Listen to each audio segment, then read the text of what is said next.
আসসালামু আলাইকুম রহমতুল্লাহ। প্রিয় ইউজার বন্ধুরা, আজকে আলোচনা করব সমাজের ভিত্তি সম্বন্ধে।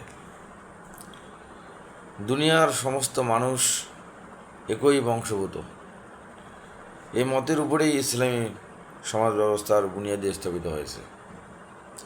আল্লাহ তাআলা সর্বপ্রথম এক জোড়া মানুষকে সৃষ্টি করেছেন, তারপরে সেই জোড়া হতে দুনিয়ার সকল মানুষের জন্ম হয়েছে। প্রথম দিক দিয়ে এক জোড়া মানুষের সন্তানগণ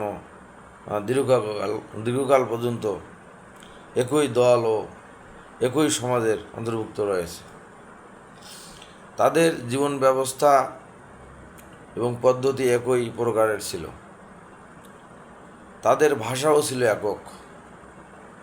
কোনো প্রকার বিরোধ বৈষম্য তাদের মধ্যে ছিল না।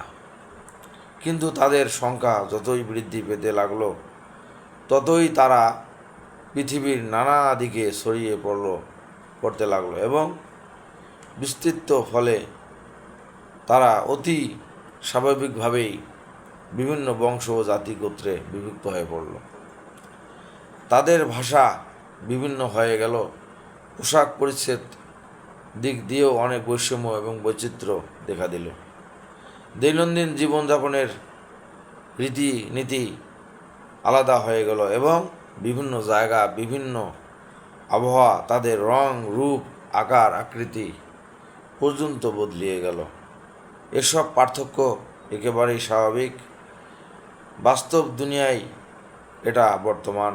কাজেই ইসলামে এসবের দিক একটা বাস্তব ঘটনা হিসাবে গ্রহণ করেছে। ইসলাম এইসবকে একেবারেই চিহ্নিত করে দেবার পক্ষপাতিত্ব নয়, বরং এসবের দ্বারা মানব সমাজের পারস্পরিক পরিচয় লাভ করা যায় বলে ইসলাম এগুলো স্বীকার করে নিয়েছে। আলহামদুলিল্লাহ, আজকের আলোচনাগুলো ভালো লাগলে অবশ্যই আমার পাশে থাকবেন, আমার এই চ্যানেলের পাশে থাকবেন, লাইক কমেন্ট করে পাশে থাকবেন ইনশাআল্লাহ।